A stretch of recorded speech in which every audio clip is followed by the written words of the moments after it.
Buat kalian yang ngeklik video ini berdasarkan judulnya, ya, gue pernah ditodong pistol di Amerika. Hari ini gue akan ceritain kronologinya, kayak gimana, perasaan gue kayak gimana pada saat itu, kok bisa, dan semuanya ini adalah murni ya cerita gue, real story, pengalaman yang pernah gue rasain ketika gue tinggal di Amerika. Langsung aja kita mulai nonton intro ini.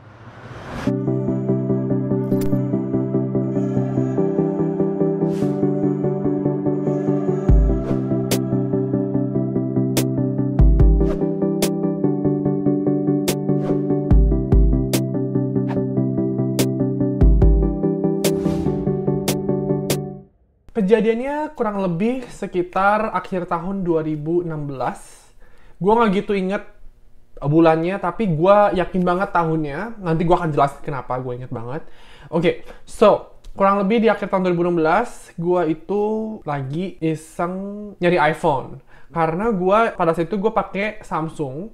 Dan Samsung oke lah bagus, cuman kamera Samsung tuh selalu jelek gitu. Ini tuh tahun 2016 ya, jadi pada saat itu Samsung masih yang Samsung berapa sih, Galaxy S7 Edge gitu loh, masih yang pada saat itu ya. Jadi belum yang secanggih sekarang. Gue nggak pakai Samsung lagi, cuman gue lihat sekarang Samsung kameranya udah bagus banget. Cuman pada saat itu iPhone tuh kameranya jauh lebih bagus, lebih nggak nge-lag gitu kan dibandingkan Samsung.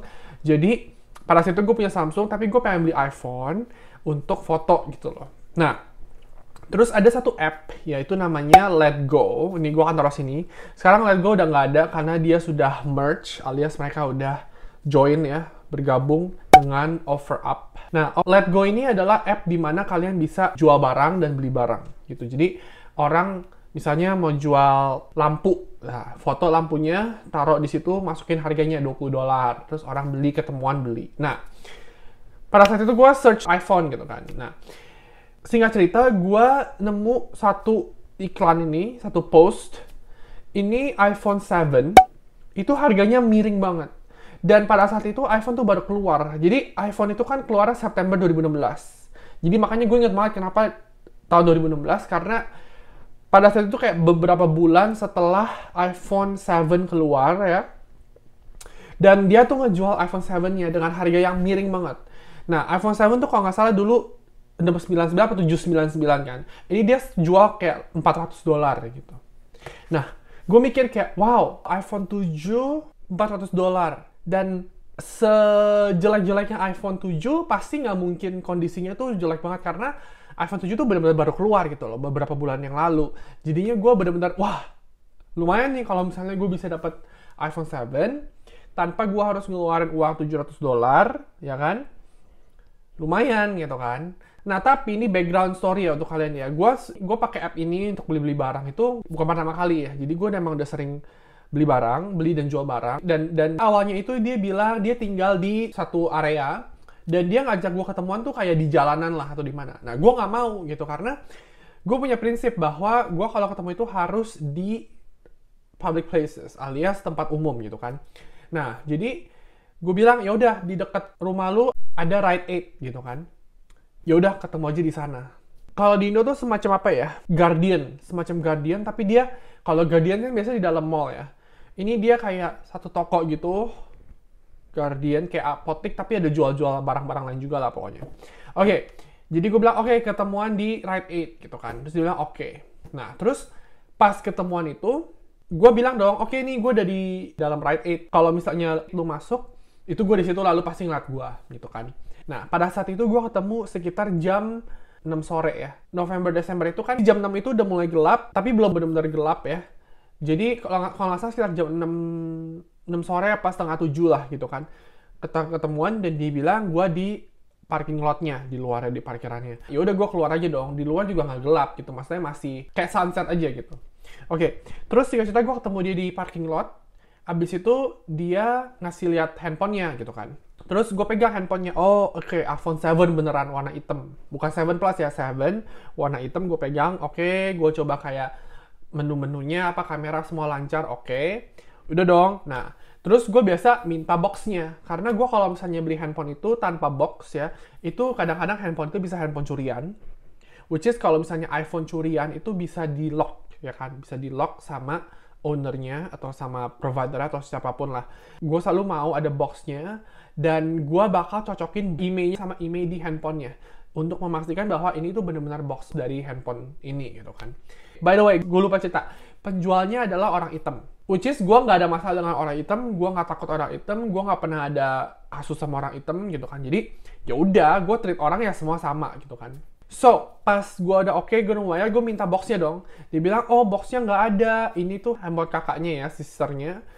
Dan dia coba jualin katanya, jadi dia nggak ada boxnya. Terus gue bilang, oke, kalau nggak ada boxnya, saya nggak mau beli gitu kan. Karena bukannya gue nggak percaya sama dia, gue cuma terapin ke diri gue, pokoknya kalau misalnya beli barang, apalagi bukan dari toko ya, gue mau ada boxnya dan make sure ini boxnya sama gitu, emailnya. Karena gue nggak mau nanti gue udah beli terus keblok gitu kan, karena handphone curian. Jadi karena itu gak ada boxnya, gue bilang oke, gue nggak jadi beli gitu. Udah, gue balikin. Oke, akhirnya gue pulang. Nah, pas gue pulang ke rumah, dia tuh tetap kayak teks gue gitu loh. Teks gue di app-nya tuh kayak jadi beli nggak nih. Terus gue kayak gue nggak mau karena nggak ada boxnya gitu kan. Gue nggak mau, gue nggak ada boxnya. Terus dibilang, yaudah gue coba tanyain sama sister gue katanya. Terus gue bilang, yaudah kalau nggak ada boxnya gue nggak mau. Nah, ketika dia nanya-nanya gue terus tuh gue tuh masih tempted gitu loh, masih tergoda untuk gue beli karena harganya tuh miring banget. Dan kalau misalnya gue bisa dapet handphone iPhone 7 pada saat itu dengan harga kalau nggak salah 400, itu menurut gue good deal banget gitu. So, gue udah pulang rumah di apartemen. Selang beberapa jam kemudian dia chat gue lagi. Dia bilang, gue udah nemu boxnya. Lu masih mau nggak? Nah, terus gue kayak, gue kayak udah males sebenarnya ya. Cuman, again, harga itu yang membuat gue tergoda, tempted kan. Akhirnya, gue bilang, yaudah, kalau mau ketemuan, tapi di lobi apartemen gue aja. Gue udah males keluar gue udah males ketemu di sini. Oke, jadi akhirnya gue bilang sama dia, yaudah lu kalau mau, lu ke apartemen gue, nih ke lobinya gitu. Jadinya karena apartemen gue itu gedung, dan itu ada security-nya, jadi kalau di lobinya pasti aman gitu kan. Itu pada saat itu udah kalau nggak salah jam 8:30 malam, dan itu udah gelap ya pasti ya. Nah, akhirnya dia datang dong. Nah, terus pas dia datang itu, gue bilang, oke, gue di lobinya, lu masuk aja gitu kan. Terus dia nggak mau masuk, dia bilang, gue di luar. Gue di luar aja. Terus gue kayak, ya udah ke dalam aja gitu kan, apa masalahnya kan. Dia bilang, enggak, gue nggak mau masuk. Nah, terus gue bingung, ini orang kenapa nggak mau masuk ya gitu kan. Terus singkat cerita akhirnya gue pikir, yaudahlah gue keluar aja di luar apartemennya aja, karena apartemen gue itu terletak di jalan besar. Jadi itu di jalan raya itu jalan besar, jadi rame banyak mobil gitu. Meskipun udah gelap, toko-toko udah pada tutup, cuman masih ada lampu dari apartemen tersebut kan, lampu luarnya ada, dan itu jalan besar gitu. Jadi gue pikir, yaudahlah gue coba aja keluar gitu kan. Nah, pas dia keluar itu dia nggak persis di depan apartemennya, jadi kalau kalian buka pintu masuk ya, pintu masuk lobinya itu, dia masih ke sono di ujung jalan, tapi masih di apartemennya ya, masih di area apartemennya di ujung jalan situ. Terus gue pikir yaudah, gue ketemuin dia, dan pada saat itu gue ajak roommate gue untuk temenin gue, just in case aja kan. Akhirnya dia temenin gue ketemu dia di ujung jalan, dan itu jalan, karena itu jalan gede ya, jadi yaudah gue nggak masalah lah gue pikir. Oke. Terus, gue lihat lagi handphonenya, tapi gue nggak lihat terlalu lama, karena emang gue udah lihat handphonenya udah oke. Terus, akhirnya gue minta boxnya dong. Nah, terus pas dikasih boxnya, ini cuma contoh ya, pas dikasih boxnya ke gue lihat loh, ini kok iPhone 6s gitu kan, bukan iPhone 7. Nah, gue bilang, nah ini bukan box yang bener ini, gue nggak mau kalau misalnya bukan box yang bener gitu. Mana boxnya, gue tanya kan, dia bilang. Terus dia kayak bilang, iya, sister gue ilangin boxnya, dia udah nggak ada lagi, cuman ini doang yang tadi box yang gue ada. Gue tuh bukan orang sini, gue baru pindah dari Atlanta, bla bla bla bla bla. Terus gue diem kayak, aduh, ambil nggak ya? Kayak, ya udah lumayan sih harganya, handphonenya juga oke sih gitu kan. Kondisinya juga bagus, nggak ada retak, nggak ada apa. Nah, terus akhirnya gue bilang, yaudah karena lu nggak ada box yang bener, 3,5 gue ambil lah. Gue bilang gitu kan. Terus dia bilang, yaudah, nggak apa-apa. Oke. Nah, bilang gue mau bayar, dia ambil handphonenya dia. Ini ditaruh di ranselnya dia. Terus, gue mau ambil duit dong. Di kantong gue itu ada duit $100. Terus sisanya itu ada di dompet gue. Gue lupa kenapa, tapi gue nggak ada semua duitnya itu di dompet gue. Jadi $100 ada di kantong, terus sisanya di dompet gue gitu. Jadi gue keluarin dulu $100-nya, maksudnya ini nih pegang dulu cepet gitu kan. Nah pas gue keluarin nih $100, misalnya nih gue keluarin $100, terus dia buka ranselnya, jadi dia pindahin ransel dia ke depan, terus dia buka ranselnya, ya kan, di depan dia buka ranselnya, gue di sini, terus dia tiba-tiba kayak setengah keluarin ada pistol. Dia setengah keluarin pistol ternyata. Terus gue lihat, itu pistol gitu kan. Dan ini gue benar-benar pertama kali gue ngeliat pistol secara langsung gitu. Terus gue pegang dong di sini $100. Terus dia bilang, drop it. Maksudnya lepasin ya, buang itunya $100 ke ranselnya gitu. Jadi ranselnya kebuka, di sini dia setengah keluarin pistol, ya kan? Dia bilang drop it. Gue takut dong, gue panik dong, dan gue jaraknya bener-bener deket sama dia gitu kan. Terus yaudah gue takut banget, gue lepasin itu $100 ke ranselnya dia. Udah, habis itu dia bilang your wallet. Dia bilang wallet, dompet. Dia masih megang ini pistolnya kan, megang wallet. Nah pas dia bilang wallet, gue mikir kayak aduh, kalau gue kasih dompet gue ke dia, itu tuh bukan masalah duit lagi gitu. Jadi di dalam dompet gue emang masih ada kalau nggak salah $200-300 lagi kan untuk bayar handphone itu. Tapi bukan masalah duitnya doang. Ada kredit card gue, ada SIM gue, ada student ID gue yang kampus. Jadi itu bener-bener menurut gue itu lebih penting karena gue jadi bakal susah banget gitu buatnya. Apalagi SIM gitu kan. Karena kalau misalnya gue buat SIM, gue harus ke tempat SIM-nya, gue harus nyetir, sedangkan gue nggak ada SIM. Itu gue udah lebih ribet lagi kan. Jadi gue, aduh gila. Gue nggak mungkin, ini di otak gue ya, gue mikir kayak, nggak mungkin gue ngasih dompet gue ke orang ini, karena aduh gue nggak bisa sih kalau misalnya semua kartu-kartu gue hilang gitu kan.